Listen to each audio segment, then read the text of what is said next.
मेरा नाम आदर्श कुमार है। मैं 13 साल का हूँ। मैं खगड़िया डिस्ट्रिक्ट बिहार का रहने वाला हूँ।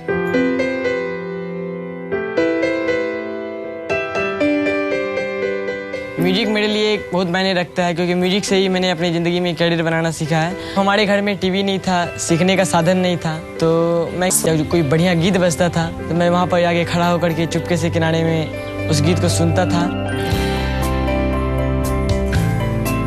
हम आदर्श को उनके संगीत के माध्यम से जो जुड़ा हुआ है, उसकी मंजिल तक उसको जो च्वाइस है उसको आगे बढ़ाने के लिए हम आदर्श को हमेशा कहते हैं, बाबू तुम जितना कोशिश करो और हमारे तरफ से तुम्हारा जितना कोशिश हो सकेगा हम करेंगे। चाहे मुझ पे कितनी भी विपत्तियां आ जाए, कितने भी दर्द आ जाए, कितने भी कठिन परिस्थितियां आ जाए, मैं हर पल अपना संगीत को अपने साथ रखूंगा, प्रयास करता रहूंगा। नमस्कार। नमस्कार। क्या नाम है आपका? सर मेरा नाम आदर्श कुमार है। मैं खगड़िया डिस्ट्रिक्ट बिहार से आया हूँ। बिहार से आए हो? अच्छा। दीदी मैं आपके सामने श्री जसवंत सिंह जी का एक प्यारा सा गजल है, वक्त का परिंदा, वो सुनाने जा रहा हूँ। ठीक है। इरशाद।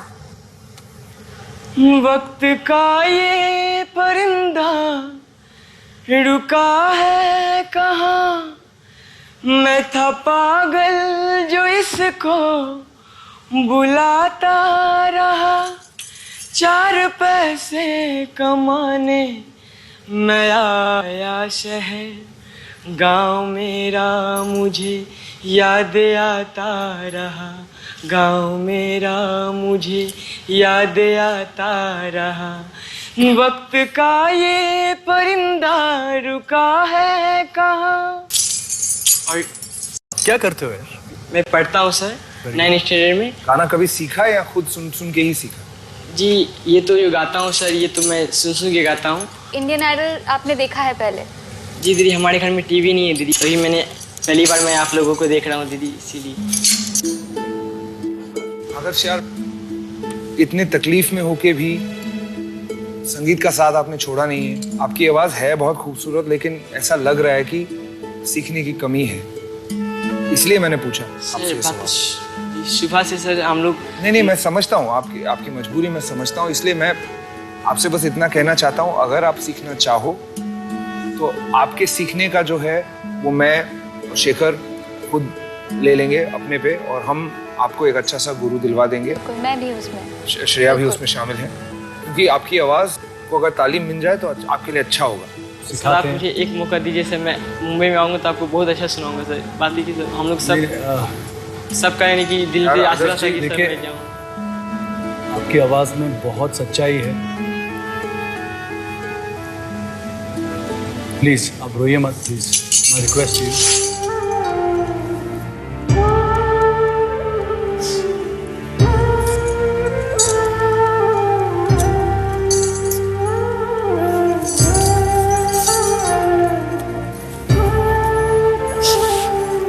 और थोड़ा वक्त गुरुजी सिखा रहे हैं ना आपको? हाँ थोड़ा वक्त हम आपको लेके जाएंगे, साथ में लेके जाएंगे बस। यार आदर्श, मेरा विश्वास है कि आप बहुत अच्छा गा के दिखाओगे, लेकिन ऐसा हो ही नहीं सकता कि 1 महीने में आप उस लेवल पे आ जाओ जिस लेवल की हमें आशा है। आज शायद हम आपको नहीं लेके जा सकते हैं बॉम्बे, लेकिन आपको उस लायक बनाने के लिए जो करना पड़ेगा हम करेंगे, ठीक है?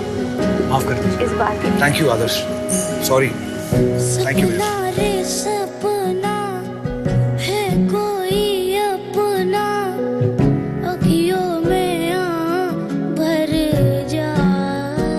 आदर्श कुमार का सपना फिलहाल भले ही टूट गया हो, लेकिन जिनके हौसलों की उड़ान ऊंची होती है, मंजिलें खुद उनके कदम चूमती हैं।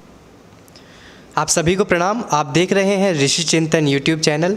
मैं हूं प्रखर पांडे और आज हमारे साथ जुड़े हैं श्री आदर्श कुमार जी, जो कि बिहार के खगड़िया डिस्ट्रिक्ट के रहने वाले हैं। इनका शुरू से ही संगीत से काफ़ी लगाव रहा है और इनकी वाणी इतनी मधुर है कि इनसे बात करके मन को बड़ी शांति मिलती है, और हमारा सौभाग्य है कि हमें इनका इंटरव्यू लेने का एक अवसर प्राप्त हुआ है। इनका जीवन आरंभ से ही बड़ी कठिनाइयों से, बड़े संघर्षों से परिपूर्ण रहा है, पर बावजूद इनके सभी संघर्षों को, सभी कठिनाइयों को चीरते हुए भैया ने अपने जीवन में कई सफलताएं प्राप्त की। सन 2012 में बिहार उत्सव के संगीत प्रतियोगिता में भैया ने पूरे बिहार में चौथा स्थान प्राप्त किया था। फिर सन 2013 में भैया ने इंडियन आइडल जूनियर में ऑडिशन राउंड दिया था, जिसमें ये टीवी राउंड तक सेलेक्ट हुए थे। उसके बाद सन 2015 से होते हुए 2018 में कई जगह उन्होंने लाइव परफॉर्मेंस दिए। कई बड़े बड़े स्टेज पे, कई बड़े बड़े स्तर पे इन्होंने परफॉर्म किए। और सन 2018 में पैनारोमा कंपनी के द्वारा संगीत प्रतियोगिता आयोजित हुई थी, जिसमें 3 राज्यों के प्रतिभागी आए थे, बिहार, झारखंड और बंगाल, जिसमें कि बिहार की तरफ से भैया आए थे और प्रथम स्थान भैया ने प्राप्त किया था। तो आइए कुछ वार्तालाप इसी श्रृंखला में भैया से करते हैं। तो सबसे पहले भैया आपको प्रणाम और बहुत बहुत धन्यवाद हमारे साथ जुड़ने के लिए। तो सबसे पहले हम जानना चाहेंगे कि आपके परिवार में कौन कौन है, आपके पिताजी क्या करते हैं, और संगीत में आपकी जो जर्नी है वो किस तरह से शुरुआत हुई संगीत की, और कैसे आपने अपनी कला को पहचाना और उसको निखारने के लिए कौन कौन से प्रयत्न आपने किए। धन्यवाद प्रखर भैया। सबसे पहले तो ऋषि चिंतन चैनल से जुड़े सभी दर्शकों को मेरा प्रणाम। और जैसा कि भैया ने बताया तो भैया कुछ ज़्यादा ही तारीफ़ कर दिए हैं। असल में हमें सौभाग्य मिला है कि ऐसे महान व्यक्तित्व भाई के साथ बैठकर कुछ पल बातें करने का, और ऋषि चिंतन जैसे इतने बड़े प्लेटफॉर्म पर हमें आमंत्रित किया गया। तो इसके लिए मैं पूरी टीम को दिल से शुक्रिया अदा करता हूँ कि आप लोगों ने मुझे इतने बड़े प्लेटफॉर्म पे मौका दिया। मैं बेसिकली बिहार के खगड़िया ज़िला का रहने वाला हूँ, जैसा कि आपने बताया भैया। और हमारे घर में मेरे माता पिता हैं और मेरे भाई बहन हैं, मेरे चाचा चाची हैं और मेरी बुआ, मेरी दादी, हमारा जॉइंट फैमिली है। और रही बात स्ट्रगल की और दुख तकलीफ़ की, तो मैं समझता हूँ प्रखर भैया कि ये सारी चीज़ें जीवन में जब आती है तो इसे हमें पॉजिटिव रूप में देखना चाहिए। बिकॉज़ हम लोगों ने बचपन से पढ़ा है, सुना है कि जब सोने को आग में तपाया जाता है तभी उसकी क्वालिटी निखर कर आती है। उसी प्रकार मनुष्य के जीवन में जब दुख तकलीफ़ें आती हैं तो वे हमें मजबूत करने आती है, हमारे अंदर जो धैर्य है उसकी परीक्षा लेने आती है, और इसी चीज़ों से इंसान निखर कर जीवन में आगे बढ़ता है। अगर इन चीज़ों को हम नेगेटिव रूप में देखें तो शायद इंसान आगे ना बढ़ पाएगा। तो मेरे जीवन में जो भी चीज़ें आई हैं और जो कुछ भी आ रही है, तो मैं समझता हूँ ये कहीं ना कहीं मुझे मजबूत बनाने के लिए आ रही है, इसलिए मैं इसे पॉजिटिव रूप में लेता हूँ। और मेरी संगीत की शुरुआत भैया मंदिरों से हुई है। मैं बचपन से ही भजनों में ज़्यादा मेरी रुचि रही है, और मेरी दादी के साथ मैं मंदिर जाया करता था। और जब मैं 5-6 साल का था तो अपनी दादी के साथ जाता था, और वहाँ पर जब मैं कीर्तन हुआ करता था मंदिरों में, तो वहाँ मैं बैठा करता था। तो जब मैं पहली बार वहाँ पर कुछ किताबें देख करके जब मैं 1-2 भजन गाया था, तो कई सारी आंटियाँ हैं क्या है कि वो छोटे बच्चे को देख करके गिफ्ट देती है। तो जब आप एक बच्चे को कई सारे गिफ्ट मिलते हैं तो उससे अंदर एक और लालच बढ़ता है, अरे कि इतने कम उम्र में जहाँ पर गिफ्ट नहीं मिलता, इतने गिफ्ट मिलता है, इतना प्यार मिलता है। तो धीरे धीरे मेरी रुझान बढ़ती रही, और मेरी संगीत की शुरुआत गायत्री परिवार से हुई है। मुझे पहला गुरु भी गायत्री परिवार से मिला, और मेरी संगीत की तालीम भी गायत्री परिवार से हुई है। तो वहाँ पर हमारे खगड़िया ज़िला में गायत्री शक्तिपीठ है, जहाँ पर मुझे पहला संगीत का अगर मुझे ज्ञान मिला अपनी दादी के बाद, तो किशोर अंकल हैं एक, और उसके बाद हमारे खगड़िया के एक कीबोर्ड प्लेयर हैं डॉक्टर राहुल भाई साहब, तो उन लोगों से, उसके बाद एक हमारे गणेश पाल सर हैं। तो इन सभी से मुझे प्रारंभिक संगीत की शिक्षा मिली, और मैं गायत्री परिवार से 2008 में जुड़ा ही था अपने खगड़िया में, कि 1 महीना हुआ ही था कि मुझे शांति कुंज हरिद्वार आने का मौका मिला। उस समय मेरी एज 12-13 साल होगी, और उसके बाद मेरी संगीत की पहली शिक्षा जो अगर कहीं शुरुआत जो होती है वो मेरी शांति कुंज हरिद्वार से हुई। जी, एक बहुत ही अच्छा संदेश भैया ने दिया कि दिन है तो रात का आना भी निश्चित है। जीवन में विषम परिस्थितियां हर किसी के जीवन में आती हैं, पर निर्भर करता है कि हमारा जीवन के प्रति दृष्टिकोण कैसा है।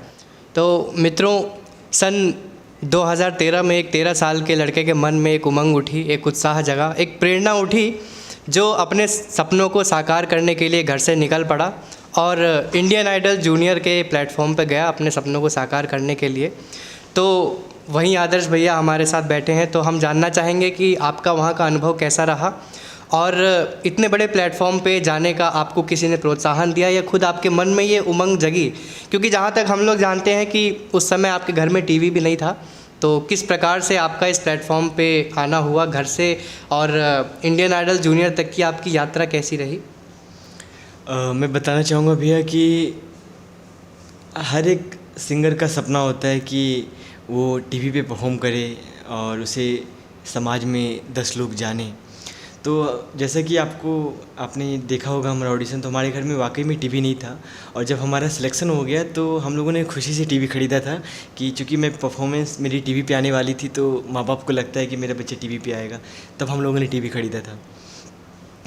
तो हुआ क्या था कि बहुत साल पहले जब मैं अपने हाई स्कूल में पढ़ता था, तो वहाँ से हम एक सिवान ज़िला में एक वर्कशॉप के दौरान हमें स्कूल की तरफ से भेजा गया था। तो स्पीक मैं की एक संस्था है, तो वहाँ पर 5 दिन का वर्कशॉप हुआ था। तो मैं जिस ज़िला से आता हूँ, खगड़िया ज़िला बहुत ही छोटा ज़िला है, लेकिन हमारे यहाँ टैलेंट काफ़ी भरा पड़ा है, कोई स्कोप नहीं है। तो हमें स्कूल की तरफ से जब वहाँ भेजा गया तो हमारी एक मुलाकात हुई थी विकास नाम के लड़के से, वो पटना में रहता था। तो मैंने उससे कहा था कि भाई मैं तो खगड़िया में रहता हूँ, हमारे यहाँ तो कुछ पता भी नहीं चलता है और मेरा भी सपना है कि मैं बच्चों लोगों को देखता हूँ टीवी पे परफॉर्म करते, तो मेरा भी लगता है कि मैं भी एक बार जाऊँ। तो क्योंकि हमारे फैमिली बैकग्राउंड में कोई नहीं गाता, मेरे पापा जी गाते हैं और मेरे चाचा लोग भी गाते हैं, लेकिन उन लोग बस ऐसे शौक़ के लिए, लेकिन हमारे ख़ानदान में कोई नहीं गाता। I am first person in my family who sing. So मैं अपने परिवार में, ख़ानदान में पहला एक बंदा हूँ जो मैं संगीत से जुड़ा। तो वहाँ पर सिवान में जब मेरी विकास से मुलाकात हुई तो विकास ने कहा कि ठीक है भाई, जब कोई सा किसी प्रकार का ऑडिशन आएगा तो मैं तुम्हें बताऊँगा। तो दिसंबर, ठंड की महीने की बात है, दिसंबर महीने की, कि एक दिन उसका कॉल आता है कि भाई इंडियन आइडल जूनियर के ऑडिशंस हो रहे हैं पटना में पहली बार, तो तू आ जा अगर तेरा देना है। तो सच बताऊँ भैया, मेरे पास सीखने का साधन नहीं था। सोना चांदी का दुकान हुआ करता था, पान दुकान हुआ करता था, वहाँ पर वो लोग शाम को भजन बजाते थे, है ना, गाने बजाते थे, तो मैं उसी चीज़ों से सुनता था। और माता पिता से कहता तो फैमिली की भी आयु तो ऐसी नहीं थी कि पापा एक अच्छा सा इंस्टीट्यूट में हमको दे सकें या सिखा सकें। तो पापा लोग को बोलते थे तो पापा लोग, माता पिता सोचते थे बच्चा है ऐसे ही बोल रहे हैं, है ना, लेकिन मन में था। तो लेकिन हाँ, तब तक मैं गायत्री परिवार से जुड़ चुका था। तो मैं गायत्री परिवार से जुड़ चुका था और मुझे शांति कुंज हरिद्वार में डफली की प्रशिक्षण मिली थी। युग शिल्पी मैंने किया था बहुत छोटा में, तो मैंने थोड़ा बहुत जो यहाँ सीखा था तो शांति कुंज में सीखा था। तो मेरे दोस्त ने कहा, तो मैंने अपने कुछ कलाकार जो हमारे खगड़िया ज़िला के, उनसे पूछा, तो उन लोगों ने कहा क्या कि भाई कुछ नहीं होने वाला है, तेरे से अच्छा गाने वाले वहाँ भरे पड़े हैं और जाके बाप माँ के पैसे बर्बाद मत कर, जा कर के पढ़ लिख, है ना, ये सब चीज़ में क्या रखा है, कुछ नहीं है। तो उन्होंने डिमोटिवेट किया, मैंने छोड़ दिया। मैंने अपने दोस्त को बोला भाई मैं नहीं जा सकता, मैं नहीं आऊँगा। तो चूँकि मैं गायत्री परिवार से जुड़ा था और मेरा एक मित्र है, पीयूष नाम है, वो अभी वर्तमान में देव संस्कृति विश्वविद्यालय में पढ़ाई कर रहे हैं। तो हम लोग शक्तिपीठ से लौट करके उसके घर पे हम लोग बैठ के भजन प्रैक्टिस करते थे, वो तबला बजाता था। तो मैंने बताया कि पीयूष ऐसा ऐसा बात है, देखना मेरा बहुत इच्छा था लेकिन सब लोग ऐसा ऐसा बोल रहे हैं, तो पता नहीं, समझ नहीं आ रहा है क्या करूं। तो मेरे उस दोस्त ने मुझे मोटिवेट किया, मुझे कहा कि भाई जो होगा देखा जाएगा, तू एक बार जा और हार जीत तो लगा रहेगा, कम से कम तुझे पता तो चलेगा कि तू किस लेवल पे है, कितने पानी पे है। तो उसने मुझे मोटिवेट किया और उसके बाद मैं पटना गया और माँ गायत्री की कृपा है कि वहाँ मैं पटना में 3 राउंड निकाल लिया। और चूँकि मैं डफली बजा के गा रहा था तो जजेस को बहुत ही ज़्यादा यूनिक लगा कि एक कम उम्र का बच्चा डफली बजा के परफॉर्म कर रहा है। और उसके बाद मेरा पटना में सिलेक्शन हो गया 3 राउंड में, और सिलेक्शन हो जाने के बाद तब जा कर के इंडियन आइडल की टीम आई मेरे घर पर। उसके बाद उन लोगों ने मेरी बायोग्राफी लिया, पूरा इंटरव्यू लिया, और उसके बाद पूरे खगड़िया में, मेरे गांव में हल्ला हो गया कि फलानवा का बेटा टीवी, पूरा बड़े बड़े कैमरे आए थे, क्योंकि वो लोग बॉम्बे के, वो लोग सब लोग आए थे। और जिसने कभी देखा नहीं था, तो लाइफ में जब पहली बार उन चीज़ों को देखा तो मैं बहुत इमोशनल लड़का हूँ, और मैं पूरा गुरुदेव के सामने जाके फिर रोने लगा कि मतलब मैं तो जा नहीं रहा था, और पल भर में आज मुझे इतने बड़े बड़े लोगों से मुलाकात हो रही है। उसके बाद पूरी इंडियन आइडल की टीम आई, उन्होंने मेरा पूरा बायोग्राफी लिया, शूटिंग हुआ। उसके बाद हम कोलकाता गए, वहाँ पे मैंने चौथा राउंड दिया, चौथा राउंड भी पास कर गया। तब जा कर के मुझे टीवी पे आने का मौका मिला। विशाल शेखर जो म्यूजिक डायरेक्टर हैं बॉलीवुड के, और श्रेया घोषाल, और उनके सामने जब मैंने परफॉर्मेंस दिया तो उस समय मेरी उतनी संगीत की तालीम मजबूत नहीं थी। मैं संगीत थोड़ा बहुत ही सीखा था शांति कुंज में और कुछ लोगों, जैसा कि मैंने आपको बताया, अपने गांव में ही। तो वहाँ पे मैं रिजेक्ट हो गया और जजेस ने प्रॉमिस किया था कि आदर्श आप अच्छा गाते हो, अगर आप सीखना चाहो तो मैं आपको सपोर्ट करूँगा। तो फाइनली मुझे इंडियन आइडल से भी सपोर्ट मिला और वर्तमान में मैं अभी कोलकाता में संगीत की तालीम ले रहा हूँ। जी, बहुत अच्छा लगा आपकी जर्नी को सुन के। और एक 13 साल का लड़का जो इतनी उमंग के साथ आया, और हमें ये जानने को मिला कि जहाँ चाह है वहाँ राह है। मन के हारे हार है, मन के जीते जीत। अगर मन में आदमी ठान ले कि हमें कुछ करना है, हमें जीवन में आगे बढ़ना है, तो रास्ते अपने आप निकलते हुए चले जाते हैं। तो हम जानना चाहेंगे कि आपकी उम्र उस समय काफ़ी कम रही थी जब आप इंडियन आइडल जूनियर के प्लेटफॉर्म पे ऑडिशन देने के लिए गए। तो जब आप वहाँ पे गए, आपने देखा उतनी बड़ी संगीत की हस्तियाँ आपके सामने थीं, जिनको हम अक्सर टीवी पर देखा करते हैं और जिनकी फ़ैन फॉलोइंग भी बहुत ज़्यादा है। तो उनको अपने सामने देख करके आपको कैसा महसूस हुआ, किस तरह के विचार आपके मन में आ रहे थे? भैया वाकई ये सब चीज़ मेरे लिए एक सपने जैसा लग रहा था, क्योंकि मेरे फैमिली में मेरी माँ सरकारी स्कूल में खाना बनाती है, जो आज भी बना रही है, और पिताजी होटल में मिठाई बनाते हैं, है ना। हम लोग का ख़ानदानी है कि हम लोग मिठाई हलवाई हैं, तो हम लोग मिठाई का ही हमारे यहाँ काम होता है।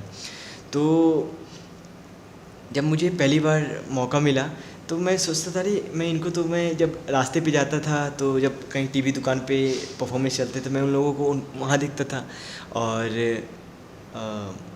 कैसेट में सुना करता था। तो जब उनके सामने मुझे मौका मिला तो मेरी आवाज़ नहीं निकल रही थी और मैं इतना नर्वस हो गया था कि मैंने प्रैक्टिस करके गया था कुछ और सॉन्ग, और उनको देख करके मैंने गा दिया कुछ और सॉन्ग। और उसके बाद मैं मुझे समझ नहीं आ रहा था कि एक छोटे शहर का लड़का जिसने कभी ज़िंदगी में सोचा नहीं था कि कभी उसे इतने बड़े प्लेटफॉर्म पे मौका मिलेगा, इंडियन टेलीविज़न सोनी चैनल पर, जो इसको उस समय तो सोशल मीडिया उतना एक्टिव नहीं हुआ करता था, लोग टीवी से ज़्यादा जुड़े हुए थे, तो इतने बड़े इंडियन आइडल के प्लेटफॉर्म पे मौका मिलेगा। तो मैं पूरा एकदम वहाँ भी इमोशनल हो गया, रोने लगा और भगवान को थैंक्स बोला, गुरुवर को, कि आपने जिसने कभी ढंग से उतनी तालीम नहीं ली और आपने उस बच्चे को इतने बड़े प्लेटफॉर्म पे मौका दिया। तो मुझे बहुत ही एक सपने जैसा लग रहा था। और जब मैं वहाँ से भी परफॉर्मेंस दिया जजेस के सामने, तो जजेस को हमारी परफॉर्मेंस अच्छी लगी थी, उनको मेरी आवाज़ अच्छी लगी थी और मेरा तलफ़ुज़ काफ़ी ज़्यादा ख़राब होता था उस समय। अभी भी मेरी ड़ा का प्रॉब्लम होता है, जैसे कि हमारा हो जाता है, तो मैं बहुत काम कर रहा हूँ और पहले से मैं काफ़ी ज़्यादा इस चीज़ पे काम भी किया हूँ। तो जजेस ने जब मुझे प्रॉमिस किया कि आदर्श आप जब सीखना चाहो तो हम आपको सपोर्ट करेंगे, तो मैंने सोचा कि पता नहीं बोलते हैं करेंगे कि नहीं करेंगे। मैं फिर अपने घर आ गया, ऑडिशन ख़त्म हो गया, तो मैं सोचा कि बोले हैं तो कॉल आएगा ही, लेकिन कॉल नहीं आया, कुछ नहीं आया।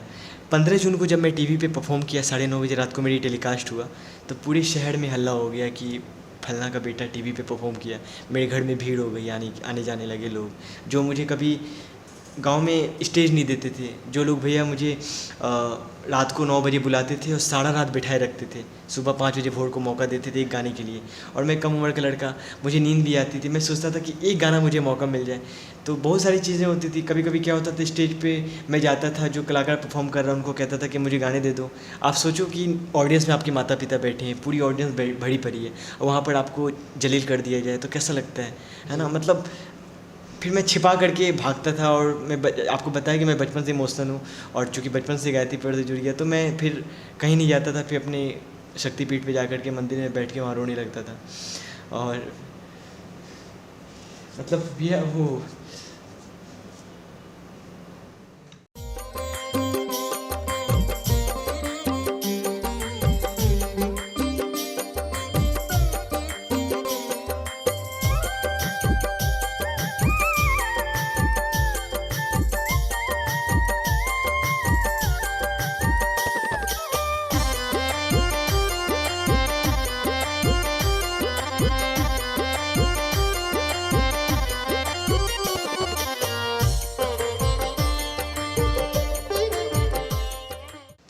इस तरीक़ा की चीज़ें हुआ करती थी।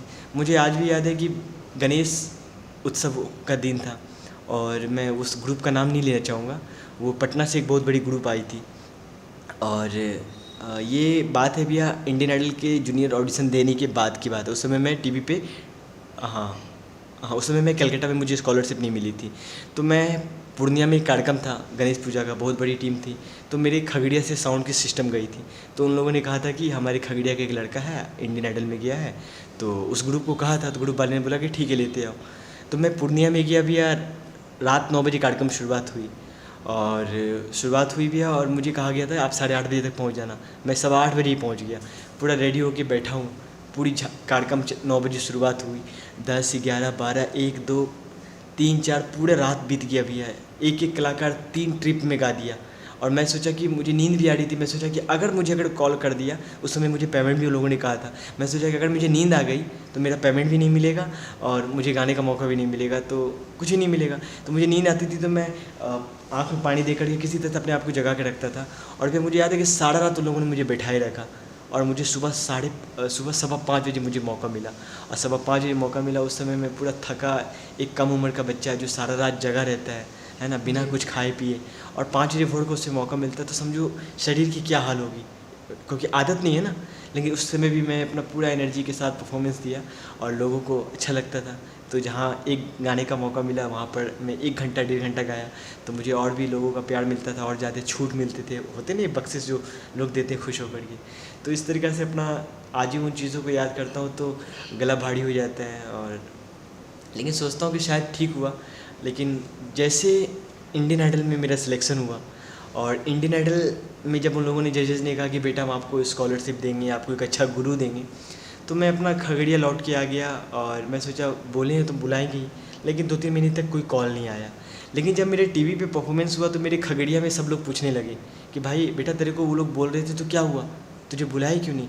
तब मुझे लगा कि अरे उन लोगों ने तो इंडियन टेलीविज़न पे बोला है तो मैं क्या करूँ। तो मैंने यहाँ से मेल भेजा, जो टीम मेरा इंटरव्यू लेने आई थी मैंने उनसे संपर्क किया। फिर उन लोगों ने एक ईमेल आईडी दिया, मैंने मेल भेजा इंडियन आइडल की टीम को। और फाइनली गुरुदेव की कृपा से उन लोगों ने मेरा मेल एक्सेप्ट किया।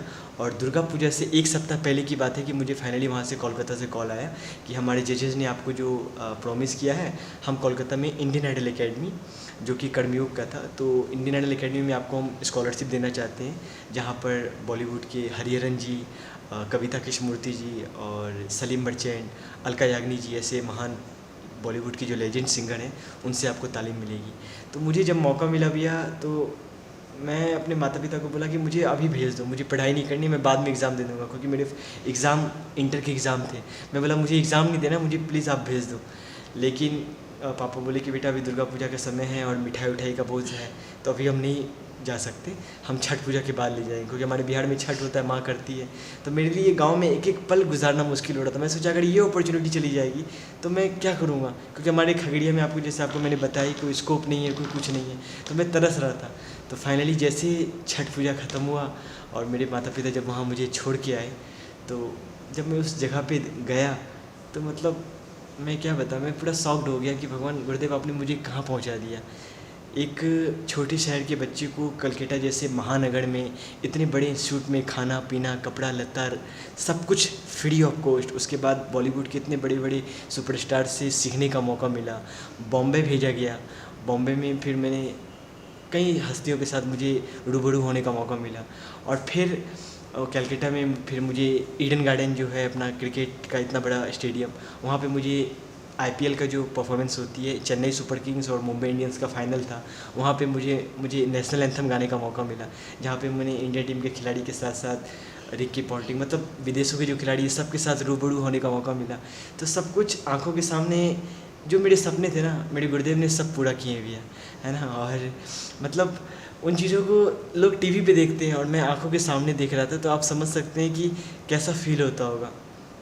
और मैं अपने आपके इस ऋषि चिंतन के माध्यम से मैं अपने इंडियन आइडल एकेडमी और कर्मियों के जो फाउंडर हैं सौरभ जी सरकार, जिन्होंने मुझे मौका दिया, इंडियन आइडल एकेडमी जो वो हेड हैं, उनको मैं भी थैंक्स कहना चाहूँगा। और मैं अपने मेंटर्स को जिनसे मैं संगीत की तालीम लिया, मंजूरी बनर्जी, और वर्तमान में मैं अभी कोलकाता में स्वर पंचम में सीख रहा हूँ, जो मेरे गुरु हैं दीप चक्रवर्ती, उनसे सीख रहा हूँ। और वहाँ पर एक म्यूज़िक डायरेक्टर है स्वपन चौधरी सर।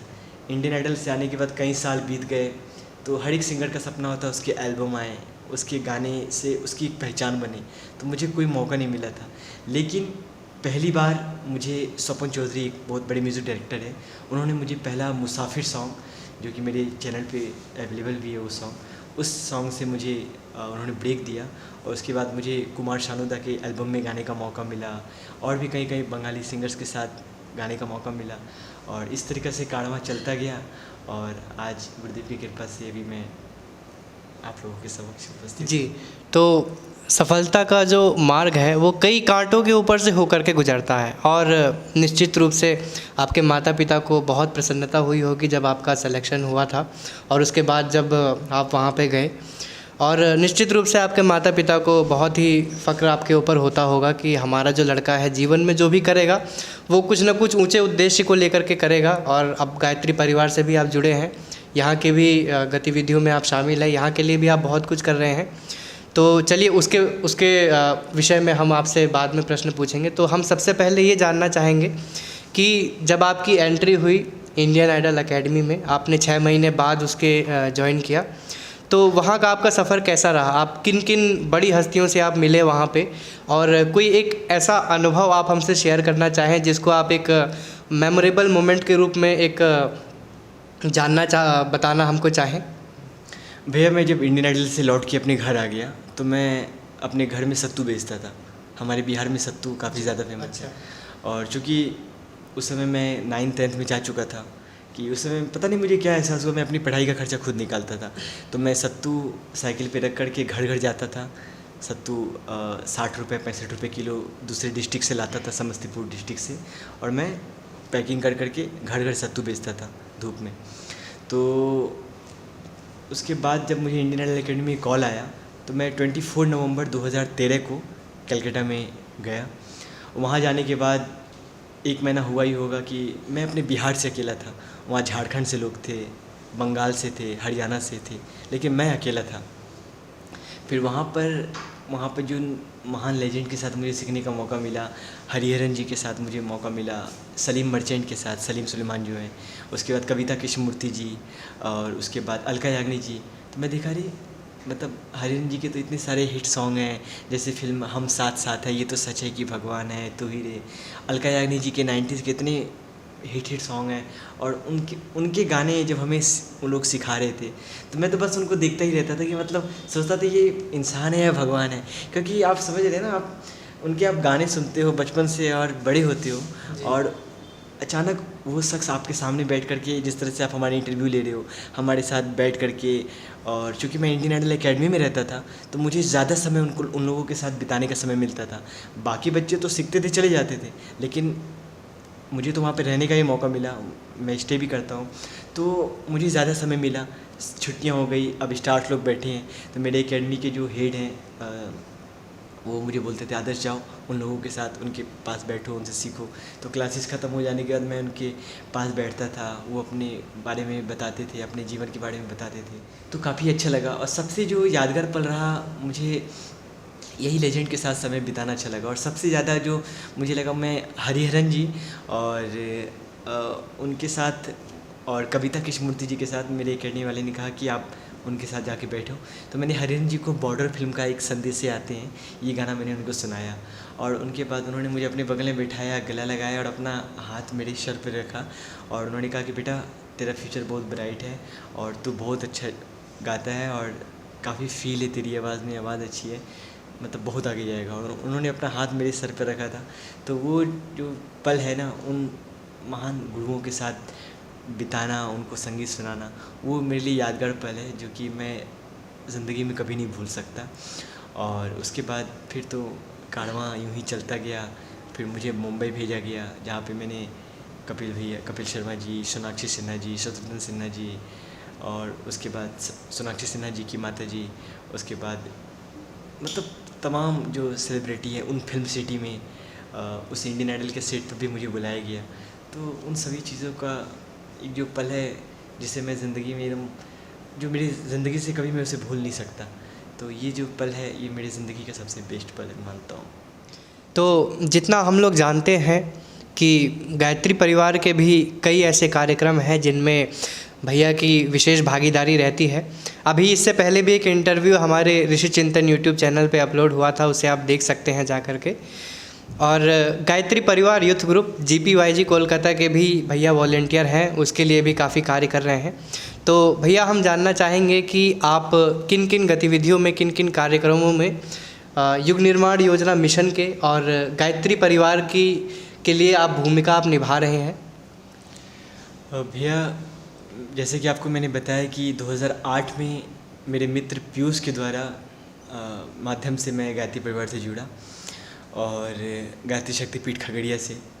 और वहाँ पर खगड़िया में युवाओं पे कार्यक्रम होता है हर रविवार को, जिसमें कि आदरणीय अमित भैया, अभिषेक भाई साहब, सत्यम जी, तो सभी लोग वहाँ क्लास लेते हैं। वहाँ पे यूथ पे काम होता है, मतलब यूथ को गलत राह से अच्छे राह पे चलने के लिए वहाँ पे हर रविवार को व्यक्तित्व परिष्कारशाला कार्यक्रम चलाई जाती है, 8 से 10, जिसमें कि सभी यूथ को मोटिवेट किया जाता है अच्छे राह पे चलने के लिए और वो अपने जीवन में कैसे सफल हो।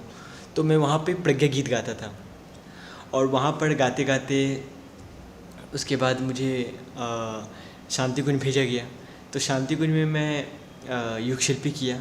फिर शांति कुंज से जाने के बाद फिर मुझे मैं कुछ ही दिन रहा होगा कि फिर मुझे कलकत्ता में इंडियन आइडल में सब कुछ सिलेक्शन हो गया। फिर कोलकाता में मैं GPYG कोलकाता से जुड़ा, जो कि पिछले 11 साल से वृक्षारोपण कर रही है। और आप सभी दर्शकों से अनुरोध भी है कि GPYG कोलकाता की पूरी गतिविधि की जानकारी आप ऋषि चिंतन यूट्यूब चैनल पर आप देख सकते हैं। हमारे कोऑर्डिनेटर आदरणीय रवि शर्मा भैया का उसमें इंटरव्यू है, जिसके भाई साहब आपको बता रहे हैं। और GPYG कोलकाता से आप जुड़ने के लिए आप GPYG कोलकाता के यूट्यूब चैनल को भी सब्सक्राइब कर सकते हैं। तो भैया मैं GPYG कोलकाता से जुड़ा तो वहाँ पे देखा कि अरे निस्वार्थ भाव से पिछले 11 साल से वृक्षारोपण चल रही है हर रविवार कंटिन्यू बिना रुके। तो मुझे काफ़ी अच्छा लगा। तो मैं मिशन से तो जुड़ा हुआ था, तो मैं वहाँ पर भाई भैया लोगों से जुड़ा और GPYG से जुड़ने के बाद वहाँ पे मैं वृक्षारोपण जो चल रही है उसमें भागीदारी लेता हूँ। पिछले अभी कुछ दिन पहले ही 200 सप्ताह पूर्ण हुआ शनिवार का, जिसमें कि हर शनिवार को गंगा सफाई अभियान होती है। वहाँ पे हम लोग गंगा सफाई करते हैं, लोगों को मोटिवेट करते हैं कि गंगा को माँ बोलते हो तो भाई कम से कम उसमें तो गंदगी मत फेंको। तो उस सफाई अभियान में मैं जुड़ा और उसके साथ साथ हम बाल संस्कारशाला चलाते हैं। मतलब वहाँ पर GPYG की टीम द्वारा कई सारी एक्टिविटी चलती है, तो मैं बाल संस्कारशाला भी उसमें गरीब बच्चों को पढ़ाया जाता है, संस्कार दिया जाता है, तो वो भी उसमें मैं अपनी भूमिका निभाता हूँ। फिर गुरुदेव की साहित्य स्टॉल है, जहाँ पे अच्छे गुरुदेव के साहित्य को हम युवाओं तक पहुँचाते हैं। तो उन सभी गतिविधियों में मैं अपनी भूमिका निभाता हूँ। और चूँकि मैं सिंगिंग करता हूँ तो मुझे प्रांतीय युवा प्रकोष्ठ पटना बिहार से आदरणीय मनीष भैया, जो कि हज़ारों करोड़ों युवाओं के मार्गदर्शक हैं, प्रेरणा स्रोत हैं, तो वहाँ से चूँकि मैं बिहार में हमारी कर्मभूमि है, जन्मभूमि है, तो मुझे वहाँ पे गुरु कार्य के लिए बुलाया जाता था। तो वहाँ पे मैं प्रज्ञा गीत गाता था। तो अपना प्रज्ञा युवा प्रकोष्ठ बिहार से भी मेरा अच्छा नाता है, क्योंकि है तो सब गायत्री परिवार की ही शाखा। तो वहाँ पे मैं अपना गुरु कार्य करता हूँ। GPYG कोलकाता में मैं वृक्षारोपण और जितनी भी गतिविधि होती है उसमें भी मैं अपनी भूमिका निभाता हूँ। इसके साथ साथ दिया दिल्ली जो अपने गायत्री परिवार की शाखा है, जो कि यूथ पे काम कर रही है, वो लोग भी वृक्षारोपण पे काम कर रहे हैं। अभी कुछ दिन पहले ही उन लोगों ने भी पर हर शनिवार वो लोग वृक्षारोपण करते हैं और वो लोग 150 सप्ताह अपना पूरा किए हैं। तो मैं दिया दिल्ली में भी मुझे प्रज्ञा गीत के लिए बुलाया जाता है। आदरणीय मनीष भैया वहाँ भी हैं, तो जो हज़ारों युवाओं के, करोड़ों युवाओं के प्रेरणा स्रोत है, जो कि वहाँ जो IAS बनने के लिए जाते हैं उन सभी युवाओं पे काम चलती है, बाल संस्कारशाला चलती है। तो वहाँ दिया दिल्ली से भी मैं जुड़ा हूँ, जहाँ मुझे प्रज्ञा गीत गाने के लिए बुलाया जाता है। तो इस कदर मैं बिहार, बंगाल और दिल्ली इन सभी जगह मैं अपना जाता हूँ और प्रज्ञा गीत सुनाता हूँ। और इस कदर जहाँ भी मुझे गुरु कार्य के लिए मौका मिलता है मैं अपना वहाँ पर भूमिका निभाने की कोशिश करता हूँ। तो संगीत एक ऐसा सुलभ साधन है जिसके माध्यम से मनुष्य के अंदर भाव संवेदनाओं को जगाना बहुत ही आसान है। और भाव संवेदनाएं जागृत जब मनुष्य के अंदर हो जाए तो वो मनुष्य जो है वो मनुष्य नहीं रह जाता है, वो मनुष्य से फिर ऋषि और देवतुल्य बनता चला जाता है। और एक कहावत मुझे याद आती है भैया से बात करने के बाद कि जिस वृक्ष में जितने ज़्यादा फल लगे होते हैं वो वृक्ष उतना ही ज़्यादा झुकता चला जाता है। जब व्यक्ति जीवन में बहुत सफलताएं प्राप्त कर लेता है उसके बाद उसको विनम्र हो जाना चाहिए, शिष्ट हो जाना चाहिए, और उसका एक साक्षात स्वरूप हमें भैया के अंदर, भैया के व्यक्तित्व के अंदर देखने को मिलता है। और एक आदर्श जो है हमें भैया के अंदर मिलता है। हमें एक प्रेरणा मिलती है कि हम न केवल अपने लिए बल्कि समाज के लिए भी कुछ अच्छा करने का भाव रखें। और एक कहावत और मुझे याद आती है कि यह राह नहीं है फूलों की, कांटे ही इस पर मिलते हैं, और लेकर के दर्द ज़माने का बस हिम्मत वाले चलते हैं। तो इसी के साथ जो है हम आज की जो अपनी चर्चा है इसको यहाँ पे विराम देते हैं। और आप लोगों से अनुरोध है कि सब्सक्राइब करें हमारे ऋषि चिंतन यूट्यूब चैनल को, बेल आइकन दबाएं ताकि आने वाली जो भी वीडियोस हैं उसकी नोटिफिकेशन आपको मिलते रहे। और इसके साथ ही हमारे जो आदर्श भैया हैं इनका भी अपना यूट्यूब चैनल है, उसका लिंक हम लोग डिस्क्रिप्शन में दे देंगे, वहाँ से आप लोग जा कर के इनके वीडियोस को भी आप देख सकते हैं। धन्यवाद। अगर आपको हमारी यह वीडियो पसंद आई हो तो इसको लाइक करें, कमेंट और शेयर ज़रूर करें। साथ ही हमारे YouTube चैनल ऋषि चिंतन को सब्सक्राइब कर बेल आइकन भी दबाएं ताकि आपको आने वाले वीडियोस की नोटिफिकेशंस मिलती रहें। धन्यवाद।